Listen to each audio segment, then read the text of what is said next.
From the Joy News Center.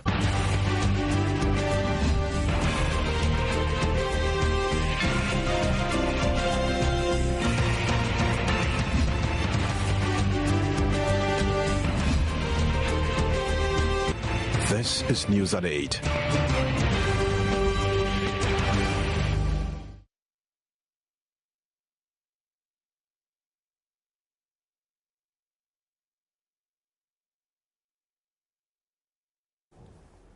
Welcome to the Primetime News Bulletin here on Joy News on Multi TV. Coming up, Trade Union Congress asks members to wear red armbands from tomorrow as they await report of committee tasked to consider possible review of recent electricity tariff hikes. Government, meanwhile, is urging more restraint. Renowned heart surgeon and former NPP presidential hopeful Professor Kwabena Frimpong criticizes management of the economy by the Mahama administration, describing it as an Adam and Eve economy.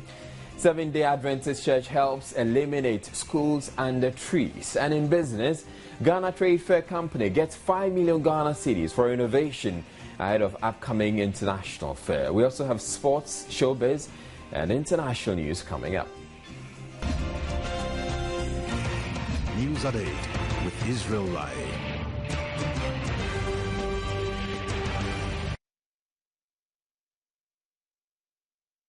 Now, very first, residents of Mamobi have registered their displeasure about the delay in the construction of the Mamobi drain.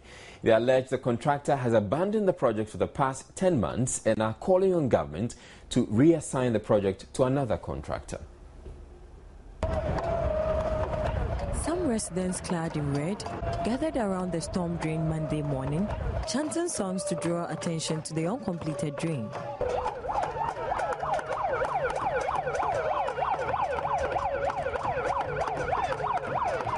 The Nima Mamobi Urban Stormwater Management was inaugurated in 2011 at the tune of 7.3 million Ghana cedis and was expected to be completed within 2 years. It is hoped that the drain will mitigate the perennial flooding and improve sanitary conditions in the community. But the contractor is being lackadaisical. We are not, sometimes we don't even see him. Sometimes the boys will come, they are yearning to work, but yet they don't see the contractor. That is why today the whole community is calling for the change. We are calling for the contractor to be changed and bring a new contractor to see to the gutter being constructed. The residents are worried about the threat to life and property as some structures sited along the uncompleted drain are on the verge of collapse due to erosion.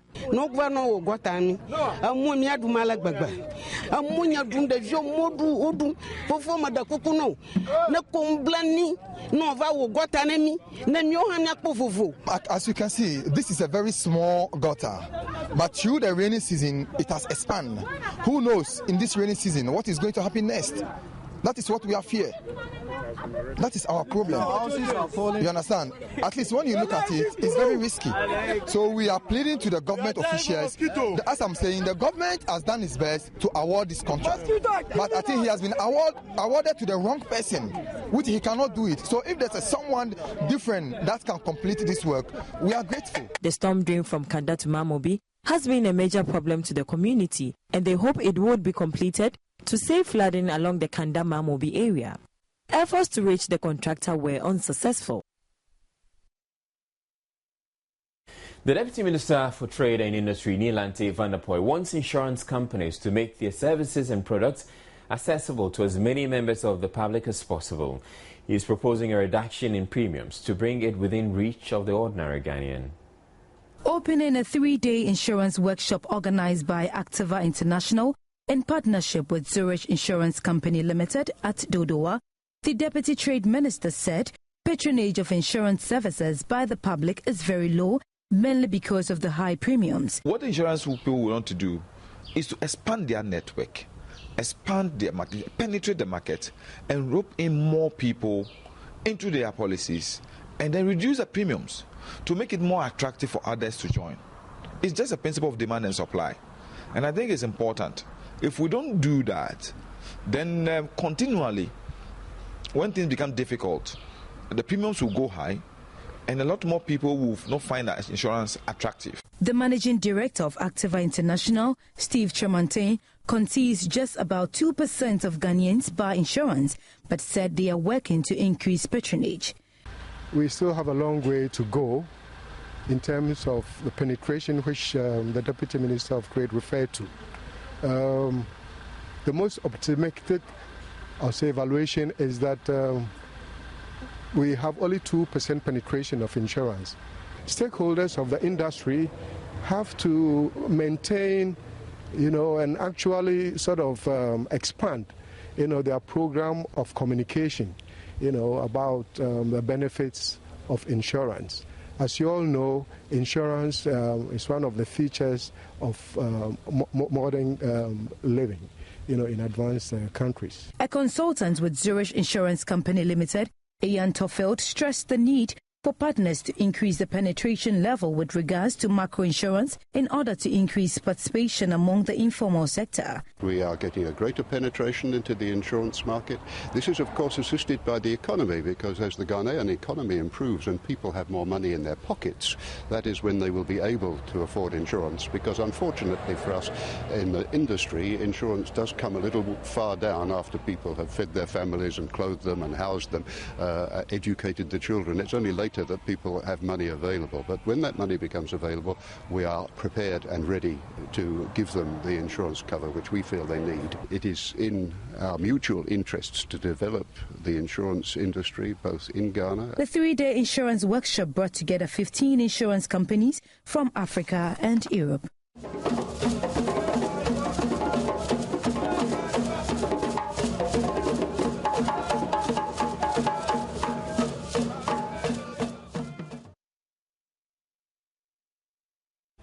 The opposition New Patriotic Party, NPP, has called for the resignation of National Security Advisor Brigadier General Joseph Nunu Mensah for his reckless comments about striking workers in the country. According to the NPP, Brigadier General Mensah's careless outburst at organised labour has the potential to create a platform for further tension and animosity between government and unionised labour. Brigadier General Nunu Mensah over the weekend rebuked organised labour for their incessant strike threats, saying they should get out of the country if they cannot bear the current economic hardship. But a release issued and signed by Perry Okujeto, Acting Director of Communications for the NPP, Monday, noted per his comments, General Nunu Mensah has exhibited to all his incompetence in advising with President Mills and Mahama on national security matters.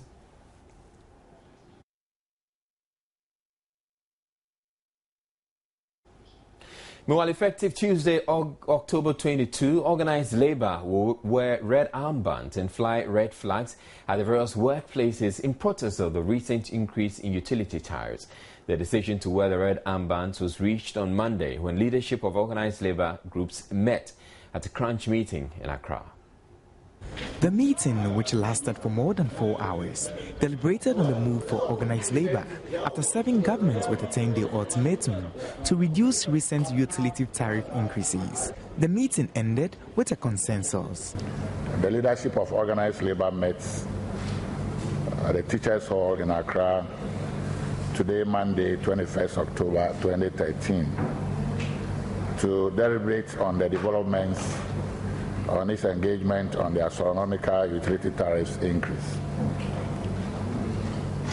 The meeting, after a lengthy discussion, considered the appeal made by the President of the Republic of Ghana, President John Mahama, to organize labor to exercise restraint while the technical committee submits its report in 1 week.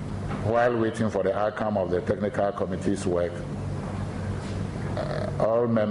call on all members of organized labor nationwide to put on red bands and fly red flags at their various workplaces, effective Tuesday, October 21, 21st, 2013. Secretary General of the Trade Union Congress also reacted to the comments made by the National Security Advisor, General Nunu Mensah. We would not expect a person of that high caliber to have really made those statements. As you may know, strikes are provided for in our labor laws. In as much as we exhaust the the process is in the law, it becomes lawful. So a statement to that effect sounds a bit unacceptable and distasteful to us. 8 organized labor groups, including NAGRAT, JUSAG, BOTAG, UTAG, NAT, the TUC and the ICU, signed a communique.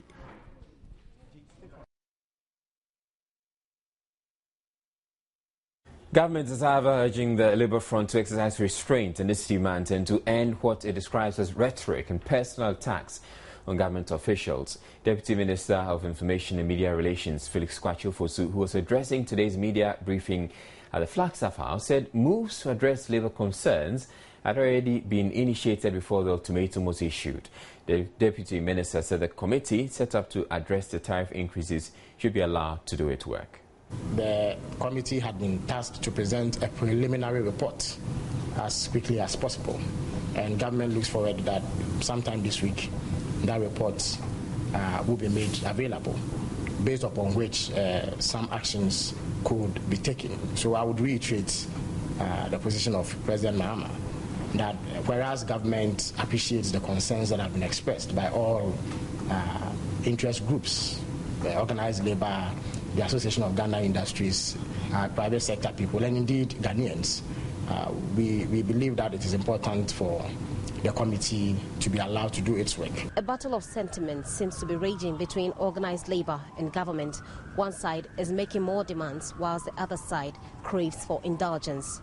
One question that has come up, though, is whether the statement of National Security Advisor General Nunu Mensah is a personal rhetoric born out of frustration or an actual reflection of government's sentiments. Government has tried very much to engage organized labor on some of these issues. Indeed, the very notion of improving upon the welfare of public sector workers must be appreciated. The last few days, some of the rhetoric that has come out from some leaders of labor groups who are on strike have left much to be desired, and government would urge them to tone down on the rhetoric and also cut back on some of the personal attacks that have been launched at some government officials. Felix Kwakye-Fosu was reacting to controversial comments by National Security Advisor General Nunu Mensah about the labor unrest in the country. Meanwhile, government says it is analyzing feedback from the just-ended policy fair to create more jobs. President Mahama indicated during the opening ceremony that subsequent policy fairs would focus on his key policy priority area of job creation. And already we have begun a review of last week's policy fair with a view to finding out how we can immediately set to work on making the president's directive a reality. Many people who patronize the fair admitted that indeed the claims that government is doing nothing cannot be founded in view of what they saw. The Labour Front has threatened a strike action if government does not review downwards the recent tariff increases. Now, the onus has been shifted more to the technical committee, whose preliminary report government awaits to act. Howbeit, the ultimatum issued government by organized labor ends tomorrow. From the Flagstaff House, I am Gifty Andoapia. We have more news coming up. Don't go away.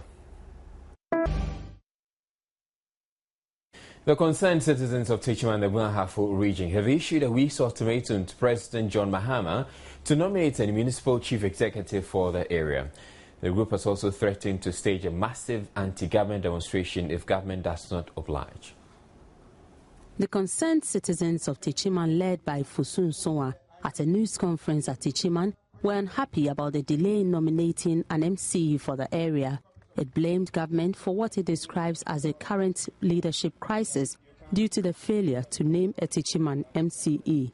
The municipality has not gotten its own substantive municipal chief executive, MCE, which we consider it to be shameful and appalling for a municipal like Teshie-Nungua to be denied of a substantive municipal chief executive for almost a year now.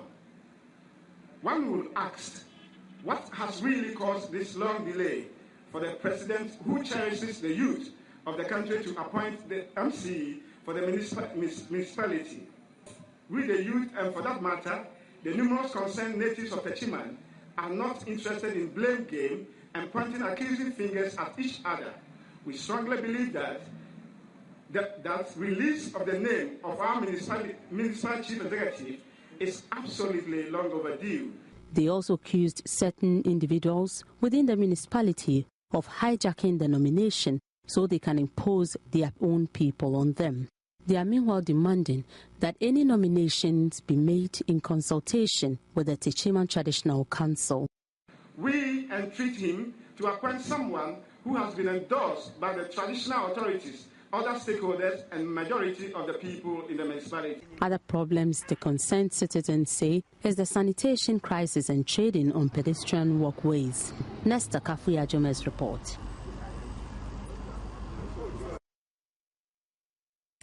Up next, we bring you the business news.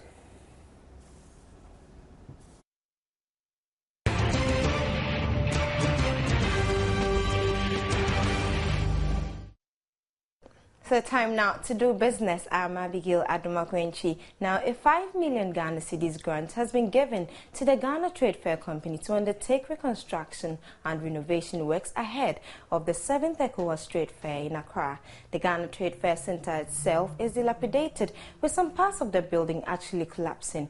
Joy News' Zia Fusuajimfi reports some renovation works have already started. Built some 5 decades ago, the Ghana Trade Fair Company was meant to be a site to showcase the works of industrialists in the country as part of efforts to promote made-in-Ghana goods, as well as serve as a platform for other countries, mostly from the sub-region, to exhibit their products, services, and also to promote sub-regional integration. The fairgrounds has over the years, however, lost its ability to attract patrons and has seen a consistent decline in the number of people who attend the trade fair shows organized there. A part of the decline in patronage can be attributed to the rundown state of the facility. The roof of the round pavilion in April this year collapsed. Fortunately, there was no trade show at the time. These are some of the temporary structures that were constructed about 25 years to help exhibitors showcase their wares. But as you can see, some of these structures are already given way and they need to be rehabilitated. There are others too who blame it on the managers, who somehow defaulted on utility bills so that electricity to the place was disconnected. Management is, however, excited about the injection. Well, money is issue, certainly, because without money you cannot, implement this thing. If you had not got assistance from ADF, it would have been very, very difficult for us. If we are a limited liability company, we depend on our internally generated funds, So it's when you get programs of this nature, then it becomes the national responsibility. But why was the facility allowed to rot so much in the first place? See, we are working with very, very, very, very old structures and facilities. These exhibition halls have been there since 1960, thereabout. They have not seen any major works. And because of they are close to the sea, the rate of corrosion is very, very, very rapid. So constantly, we are doing innovation works. But you see, when you are using an old structure, no matter the amount of money that you pump in, the more you pump in, the more repairs you are. So it becomes absolutely even uneconomical for you to do that. So, Deputy Chief Executive Officer Nana Kwame Ofori also spoke about how management intends to maintain the facility this time around. Well, we'll be doing our best possible, but every year we need to increase our maintenance budget to ensure that we don't leave especially the roof trusses, we don't leave them very long without applying the anti-rust cost.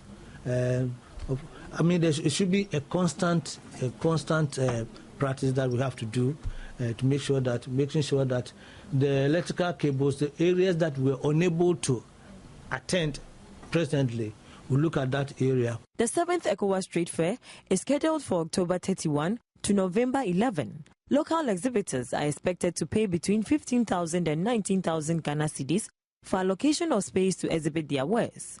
It will be an opportunity for management to win back the confidence of exhibitors, many of whom had over the years lost faith.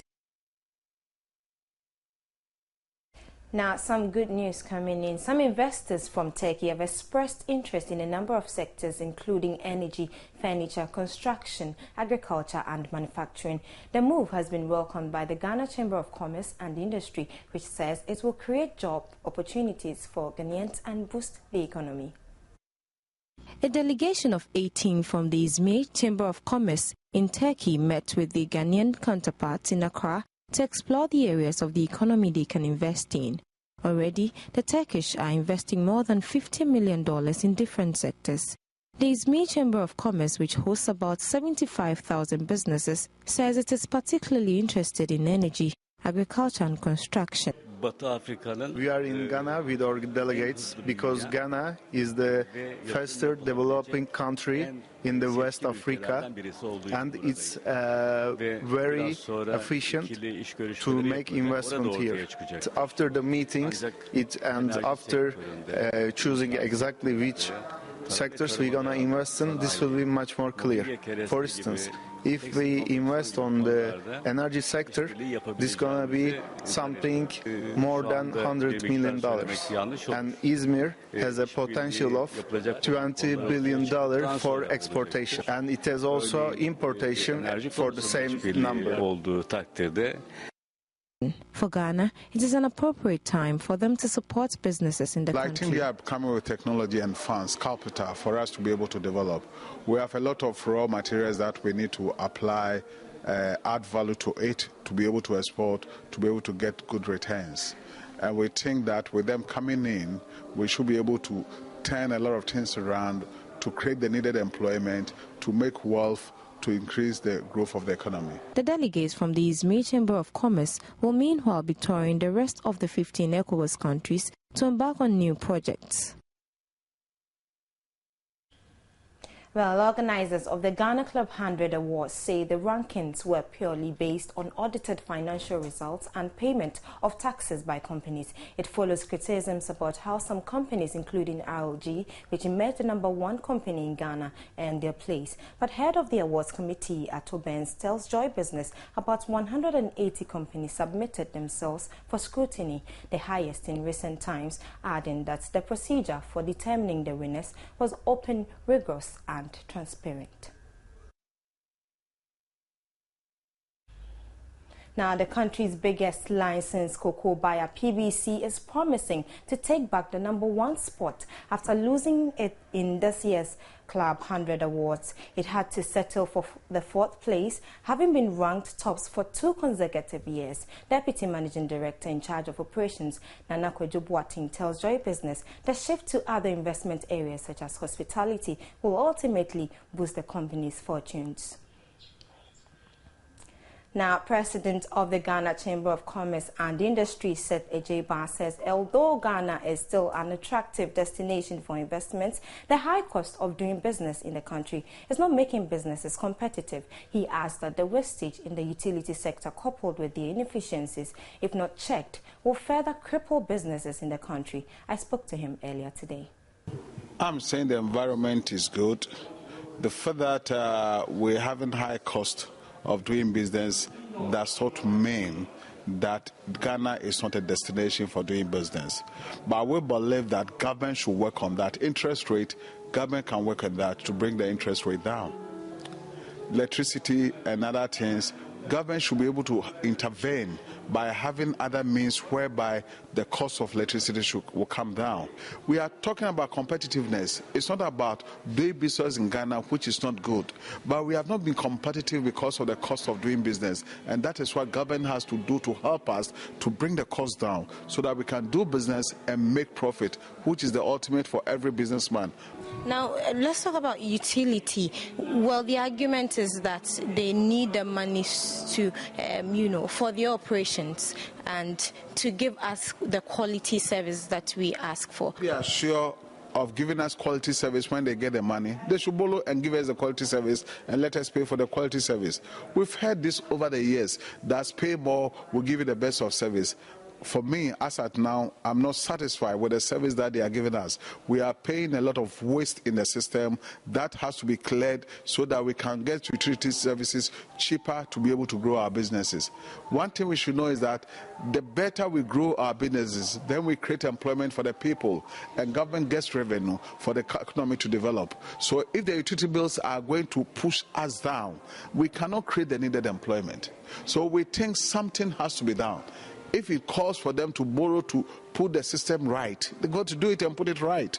But every time they promise us, it's not just this year or last year, they promise us pay more and we'll just fix the system. We have been paying, they have never fixed the system. Just recently, Fitch came out with, a rating system, and Ghana was downgraded. I want to know, how would this, impact on businesses? It depends on those who are looking up to the rating to come to Ghana, and those who are looking at the stability, the system that is running, what we have by way of raw materials. If that is what they are looking for, if they are looking for adding value to gold to make money, this is the destination. If they are looking for coming into agriculture and doing agro-processing, this is the destination. So if we have challenges, yes, we are inviting them to come and help us to address those challenges, and that is what brings money to the businessman or the private sector. Well, as always, a pleasure bringing you business. I'm Abigail Adumakwenchi.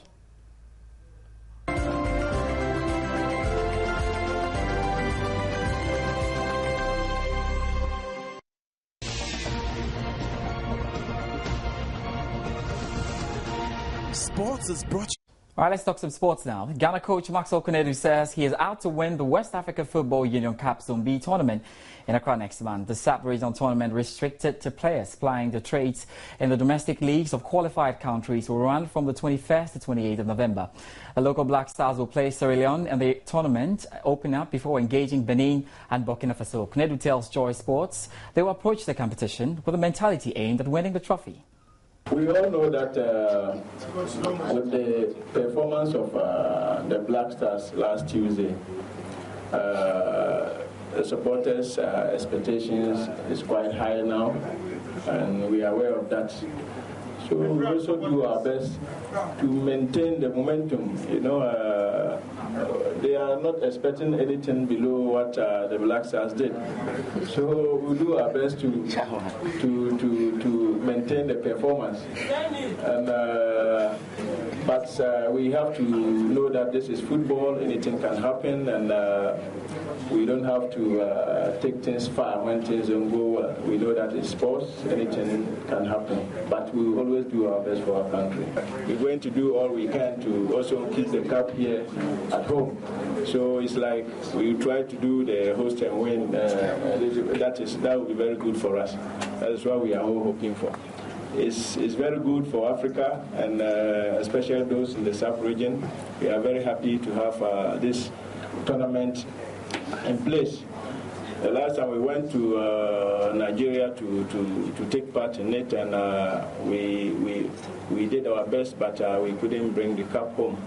This time around, we make sure that the cups remains with us here. Let's get onto the court, shall we, and do some tennis. McDan Shipping Company has donated an amount of $10,000 to the Ghana Tennis Association to help pay up the affiliation fees owed the World Tennis governing body. Ghana Tennis was banned from participating in competitions organized by the World Tennis Association 2 months ago after a default in payments amounting to $10,000. The situation was the reason for Ghana's absence at this year's Davis Cup, and the gesture by McDan has come in handy. Chief Executive Officer of McDan Shipping, Daniel Macaulay, has been explaining why his company came to the aid of Ghana Tennis. Number one, we have corporate social responsibility to fulfill. Number two, tennis is, if you come to McDan Shipping, about 99% of the staff are the youth. So at the same time, we want to promote sports. Sports is really on our heart, especially myself as the CEO. I want to see the youth engage in doing something very profitable with their lives. It's a passion for the game. Really, I mean, I the enjoyment. I mean, looking at the kids playing tennis. For Ghana Tennis Association not able to fulfill their obligation is quite sad. Tennis is flying very high in the world, and if you move out of the shores of Ghana, you can see how profitable tennis is. I want Ghana Tennis Association to see that as a business.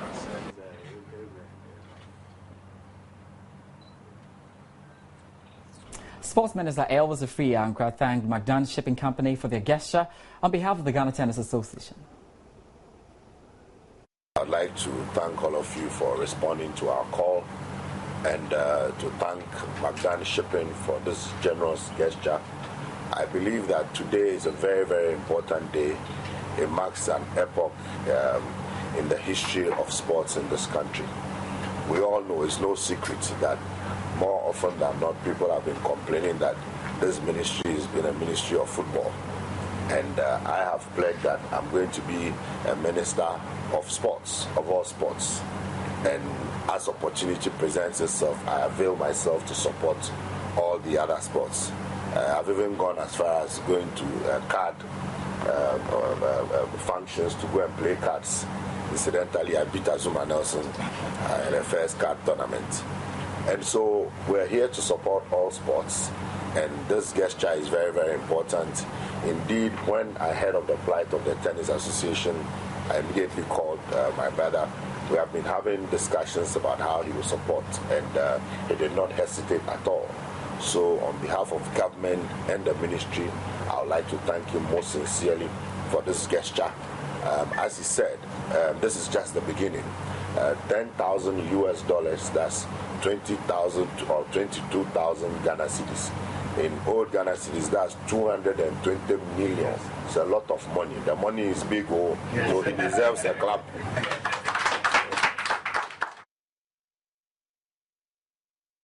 All right, so we're excited that McDan Shipping has given the Ghana Tennis Association $10,000. But $10,000, it just cast my mind back to the bonus we're giving the Black Stars. If we were able to give the Black Stars $15,000 each. With the officials and everybody part of it? Yeah. Why is $10,000, or why does $10,000 have to be such an issue? Because, you know, it also comes on the back of... or it just lends credence to the fact that we're not supporting the lesser-known sports. I think the very big question is the Ghana Football Association under the National Sports Authority? Maybe no. Have we prioritized in our sports arena? Because even if we say that football is the passion of the nation and we want to pump in as much money, what has happened to Division 1? What has happened to football development? What is happening to grass football or grassroots football? I think the point here is that we're just overly spending too much on the Black Stars. We need to sit down and pay attention to every sport. And what we need to do now is, if the football is taking too much of the money, the Ghana Football Association must come directly under the National Sports Authority. And then all that money should be distributed equally. At the moment, it's all about the Black Stars. It's all about football. But these games are doing fantastic. Talk about them. Beach soccer, talk about, you know, the other 35 sporting disciplines we have told ourselves we want to do. I think that clearly is misplacing our priority, and we are just paying too much attention to football. Just a case here. But anyway, we thank McDan for the kind... we thank them. We thank them so much. Yeah. But when the minister was involved, what I wanted to hear is, see, okay, thank them, but you have it in your power to do more. If the Black Stars, you just take 5,000 off every player, how much is that? How much is that? 5,000 from every player. And McDan is giving us 10,000, yes, good. But it means the government can do more. But the government's money is misappropriated in the arena of sports, because they all go to the Black Stars. They give us 6 months, yes, we're happy. But we have to think about it again. So let's clap for McDan, yes. Okay. But Minister of Sports, you can do something. Anyway, you need to stop complaining. If you can't stand it, get out of the kitchen. We'll be back with more news. Sports was brought to you in association with... President John Mahama is calling on churches, especially those involved in education, to consider focusing on technical and vocational education, since that would provide more opportunities for dropouts in that segment of the youth with those interests. He was addressing leaders of the Seventh Adventist and Church of Ghana, who called on him at the Flagstaff House, offering to help eliminate schools under trees. One of the areas I want to encourage the churches to look at too is technical and vocational education. If we can expand technical and vocational training and get all these young children who come out and don't continue to tertiary and put them into technical and vocational education, train them to be excavator operators, train them to be dump truck drivers, train them to be good welders, plumbers, and all that. Those are the kinds of skills that the world of work increasingly is looking for. The leadership of the church called on President John Mahama to officially inform him of efforts they are making to eliminate schools under trees and other inadequate structures. Leader of the group, Pastor Samuel Adamalami, said the move is in recognition of the infrastructural challenges confronting the education sector. There is an international group within the Seventh-day Adventist Church called the Maranatha International. What they do is to build schools free of charge and build churches too. And the regional headquarters was wondering where they would take this blessing to, and they know that it can be successful. They have almost completed some 51 structures within Valley View to take care of education from creche all the way to senior high school. They will complete that in January. They have completed a set of 12 schools at Doyumo. It's going to be a new senior high school for the community there. They have just completed another set of 12 schools at Tamale.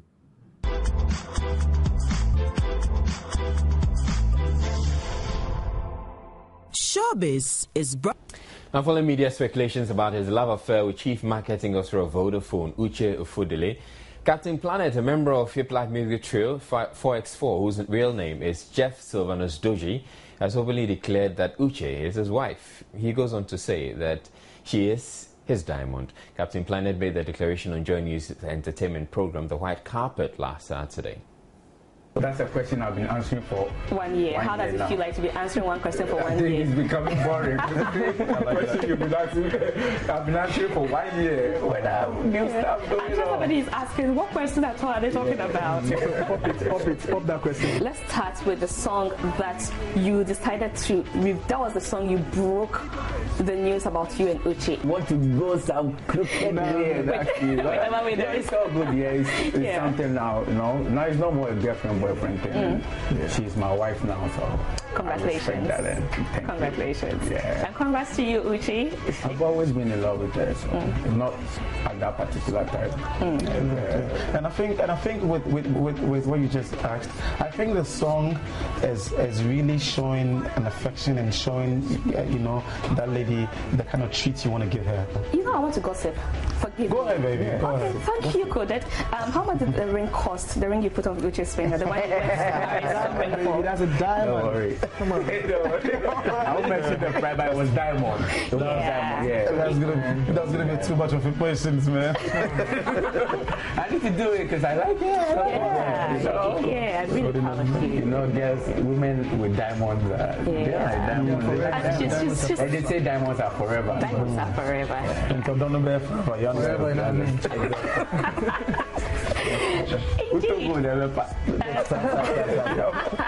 Anyway, so diamonds are forever.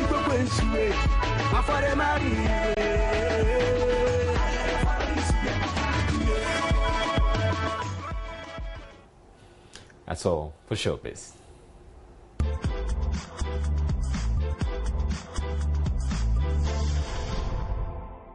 That's it for the bulletin. Before we go a quick run through our top stories, Trade Union Congress asks members to wear red armbands from tomorrow as they await report of committee tasked to consider possible review of recent electricity tariffs. Government, meanwhile, is urging more restraint. Seventh-day Adventist Church helps eliminate schools under trees. And in business, Ghana Trade Fair Company gets 5 million Ghana cedis for renovation ahead of upcoming international fair. For more news, log on to myjoyonline.com. That's it.